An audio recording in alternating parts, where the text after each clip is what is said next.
जागृत करना है। सबसे पहली जी। बात रीज़न है कि अल्लाह कुछ सुनता ही नहीं है। अल्लाह नाम का कोई चीज़ है ही नहीं है। सबसे बड़ा रीज़न है इस्लाम छोड़ने का कि मतलब वो सुनता ही नहीं है यार, मतलब क्या बोले, वो सुनता हुँ, ही नहीं है। चाहे रोकर बोलिए, हुँ, गिड़गिड़ा कर बोलिए, मर कर के बोलिए, वो सुनता ही नहीं है, ठीक हुँ, है? हुँ, हुँ, लेकिन सबसे बड़ी रीज़न है कि हम किसी भी टाइम पे अल्लाह से दुआ किए, कभी भी किए, बट मतलब वो मुझे नहीं लगे कि वो सच में है अल्लाह, ठीक है?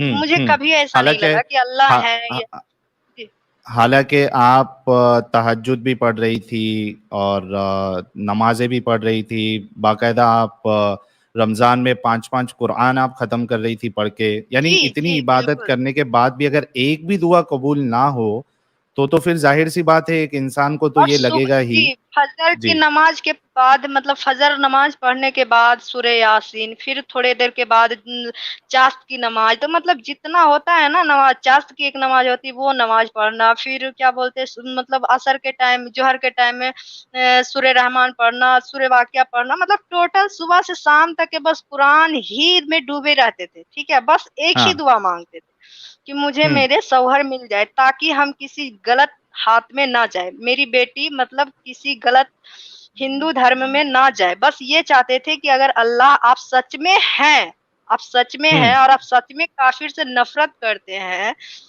हुँ, तो मुझे और मेरे हस्बैंड को मिला दीजिए ताकि हम और मेरी बेटी गलत धर्म में मतलब काफ़िर में कन्वर्ट होने से पहले आप मुझे मेरे शौहर से मिला दीजिए ताकि हम इस्लाम में रह सकें, जन्नत में जा हुँ, सकें, ताकि हुँ, मुझे हाँ, जहन्नुम की आग से बचाया जा सके। बस इसलिए हमने बहुत दुआ करते थे, सारी टाइम बस एक ही दुआ करते थे। हुँ, लेकिन पता नहीं क्यों यार सुनते ही नहीं है अल्लाह। तो बस हुँ। इसीलिए मुझे नफ़रत हो गया। नफ़रत जिसको बोलते हैं लेकिन ना नफ़रत जी। लेकिन एंजल जी ऐसा भी हो सकता है ना कि ठीक है अल्लाह आपकी दुआ जो है जन्नत में कबूल नहीं कर रहा, हो सकता है कि कयामत के दिन जो है वो जन्नत में आपको कुछ स्पेशल दे दे उसके बदले, ये भी तो हो सकता है भोसड़ी ना के यहाँ क्योंकि इस हो रहा है क्या? डबल बीमा मिले हमको एलआईसी नहीं चाहिए यार। ठीक अच्छा है? एलआईसी नहीं चाहिए आपको। नहीं चाहिए मतलब क्या जैसे एलआईसी होता है ना कि आपको एक मतलब जो एक आपको इतने टाइम के बाद इतना डबल मिलेगा, मुझे ज़रूरत आज है, मुझे ज़रूरत आज है, ठीक है? मुझे बाद में नहीं चाहिए यार, बाद में तुम अपने पास रख लो ना, तुमको जो करना है कर लो अपने साथ।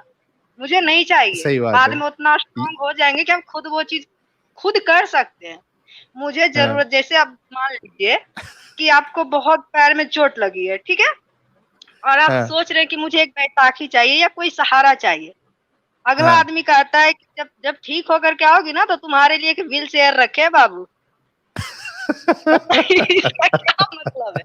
मतलब इसका क्या मतलब है यार? उस टाइम क्या करते मतलब उस टाइम का हमको क्या करना है ये बताइए? हाँ? लेकिन ये एलआईसी वाली चीज़ कभी मैं सोचा ही नहीं था, आप इतना मतलब अ, यानी फटक से स्पॉन्टेनियसली आपने ये बात कही।